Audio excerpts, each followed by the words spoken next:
ప్రకటన గ్రంథము 8వ అధ్యాయం. ఆయన 7వ ముద్రను విప్పినప్పుడు పరలోకమందు ఇంచుమించు అరగంట సేపు నిశ్శబ్దముగా ఉండెను. అంతట నేను దేవుని ఎదుట నిలుచు 7 దూతలను చూచితిని. వారికి 7 బూరలియ్యబడెను. మరియు సువర్ణ ధూపార్తి చేతపట్టుకుని ఉన్న వేరొక దూత వచ్చి బలిపీఠము ఎదుట నిలువగా, సింహాసనము ఎదుట ఉన్న సువర్ణ బలిపీఠము పైన పరిశుద్ధులందరి ప్రార్థనలతో కలుపుటకై అతనికి బహు ధూప ద్రవ్యములు ఇయ్యబడెను. అప్పుడు ఆ ధూప ద్రవ్యముల పొగ పరిశుద్ధుల ప్రార్థనలతో కలిసి దూత చేతిలో నుండి పైకి లేచి దేవుని సన్నిధిని చేరెను. ఆ దూత ధూపార్తిని తీసుకుని బలిపీఠము పైనున్న నిప్పులతో దానిని నింపి భూమి మీద పడవేయగా, ఉరుములు, ధ్వనులు, మెరుపులు, భూకంపమును కలిగెను. అంతట 7 బూరలు పట్టుకుని ఉన్న ఆ 7 దూతలు ఊదుటకు సిద్ధపడిరి. మొదటి దూత బూర ఊదినప్పుడు రక్తముతో మిళితమైన వడగండ్లును అగ్నియు పుట్టి భూమిపైన పడవేయబడెను.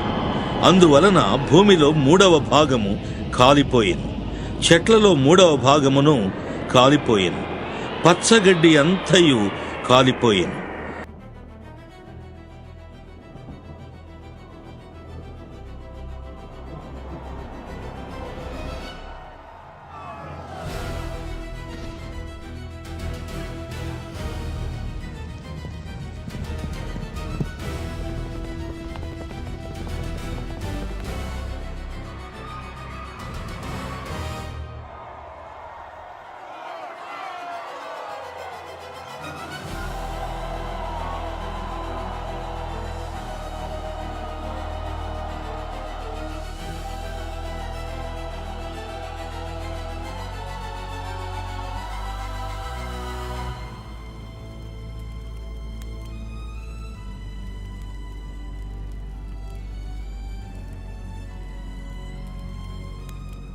A third of the earth was burned up in judgment.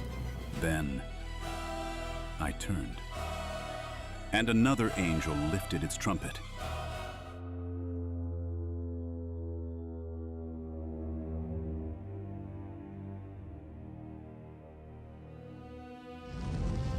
రెండవ దూత బూర ఊదినప్పుడు అగ్నిచేత మండుచున్న పెద్ద కొండ వంటిది ఒక్కటి సముద్రములో పడవేయబడెను. అందువలన సముద్రములో 3వ భాగము రక్తమాయెను. సముద్రములోని ప్రాణము గల జంతువులలో 3వ భాగము చచ్చెను. ఓడలలో 3వ భాగము నాశనమాయెను.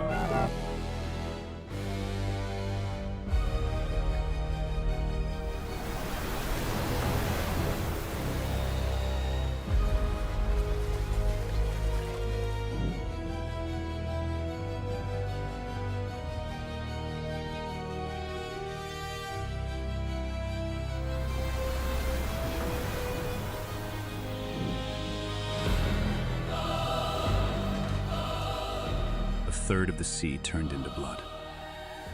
A third of the living creatures in the sea died. And a third of the ships buried beneath the breakers.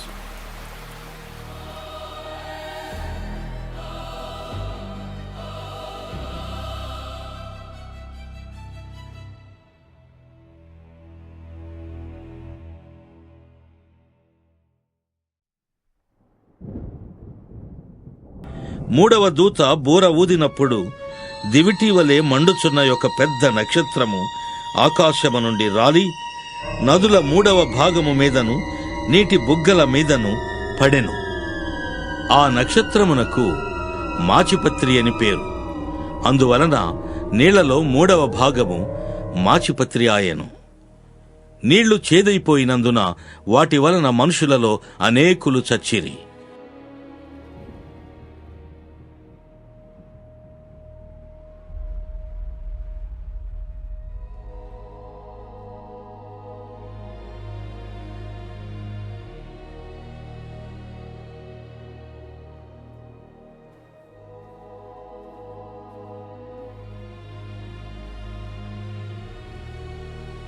The name of the star was Wormwood.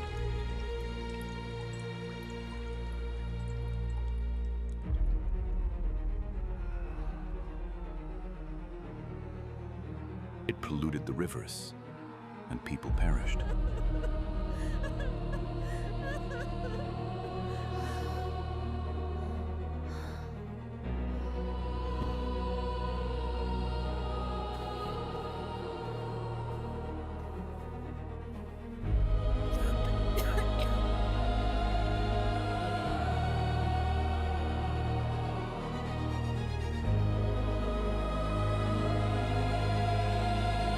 నాలుగవ దూత బూర ఊదినప్పుడు సూర్య చంద్ర నక్షత్రములలో 3వ భాగము చీకటి కమ్మునట్లును పగటిలో 3వ భాగమున సూర్యుడు ప్రకాశింపకుండునట్లును రాత్రిలో 3వ భాగమున చంద్ర నక్షత్రములు ప్రకాశింపకుండునట్లును వాటిలో 3వ భాగము కొట్టబడెను. మరియు నేను చూడగా ఆకాశ మధ్యమున ఒక పక్షిరాజు ఎగురుచు, బూరలు ఊదబోచున్న ముగ్గురు దూతల బూరల శబ్దమును బట్టి భూనివాసులకు అయ్యో అయ్యో అయ్యో అని గొప్ప స్వరముతో చెప్పుట వింటిని.